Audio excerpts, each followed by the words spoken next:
Hello, welcome to Store Stories. Every Friday, I'd like to release a video of the weird stuff I've had to deal with working at a grocery store. This happened several years ago. I'm trying to get some of the older videos from my to-do list done. This person several years ago tell him his total, and he gets out his checkbook, throws it down, says, "I don't know how to read." It's like, okay. This guy, it looks like he's 50s or 60s. I kind of want to know how you exist in the 21st century without knowing how to read or write. But anyway, I tell him the printer can print out your check for you. All you have to do is write your name on the check, and the computer can fill out the rest of it for you. He is belligerent and shakes his head back and forth. I don't know how to read. Yeah, let's just say I'm not comfortable taking a check for someone who's so illiterate that they can't even write their own name. And I can't speak for all banks, of course, but I do remember back forever ago when I got my checkbook, I did have to read through quite a few things and sign my name on a couple different things to get my check book signed up. It's not like you just walk into a bank and they just, here you go, here's your checkbook. And yes, I do still use checks. More than one person has given me a hard time for someone my age in this day and age using a check, but it is kind of handy to pay a bill or get some groceries.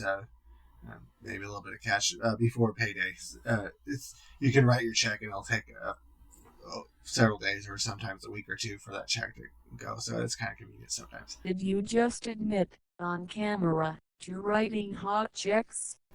We're not talking about me, but the simple thing is, if you're so illiterate you can't even write your own name, how do you get a checking account? Because I'm pretty sure part of a checking account is you have to have an identification to go, a state identification to go with it. Most people use a driver's license, but it doesn't have to be a driver's license to get it, as long as it's a state-issued ID. But if you're so illiterate you can't even write your own name, you're probably not going to have a checking account. And if you don't have a checking account, you're not going to have a debit card. And haven't God to help anybody who is so illiterate they can't even write their own name if they happen to somehow get signed up for a credit card. Good Lord. Because if you don't have an ID, you're not going to get a job. And if you don't have a job, and God help you if you somehow get a hold of a credit card. So the only option left is to pay cash. If you got the cash money on you, you can go ahead and use the cash money. Yeah, he really didn't like that option because of all the liberals destroying his lifestyle. How we were all being discriminatory against him because he doesn't know how to read. You're welcome to your own political alignment. Stupid people around here, they're going to be more than likely Republicans. I'm not saying Republicans are stupid, but there's a lot of Republicans around here, let's say that. But again, learning to read and write, that's more or less going to be that's going to be on you.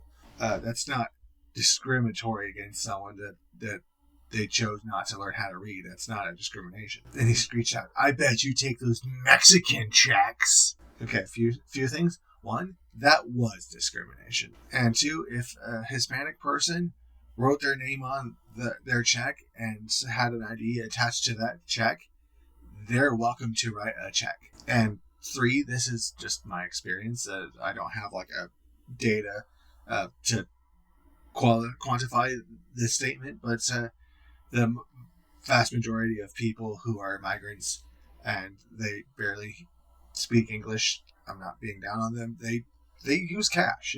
It's very rare that they use anything but cash. But yeah, Hispanic people mostly use cash, and they're welcome to use cash. If you have cash, you can use cash.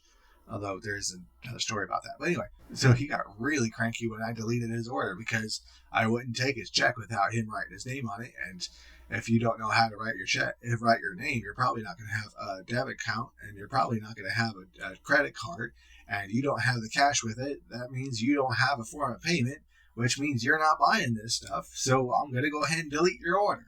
And it just makes me wonder, how do you exist in the 21st century and you can't even write your name down? I know people get, those darn millennials and Generation Z, they don't know how to write cursive. Yeah, but I'm willing to bet they can write their own name. To be honest, you don't need to learn cursive because you don't need to write cursive. There's no reason to write cursive other than to write out your own name. I don't know why people, you're not using cursive. Yeah, but you're using a keyboard and a phone because you don't need fucking cursive.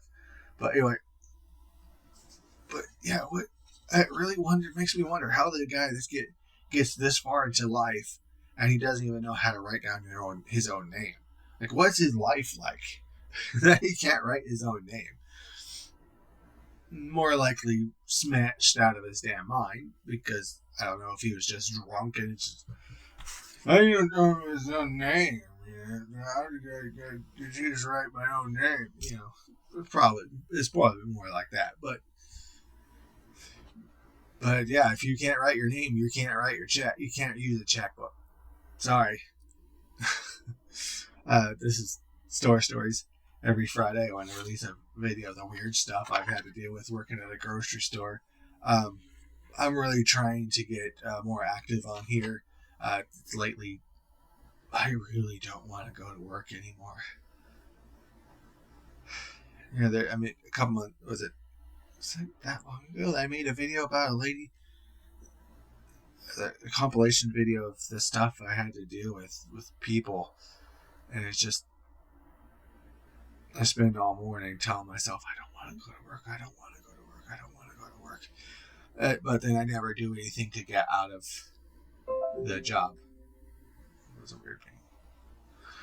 So maybe if I can get more active on here, maybe I can get going and get stuff taken care of. So anyway, please like, share, and subscribe, and check out Patreon link and blog link below. Hopefully, I'm thinking about getting interactive on that one as well.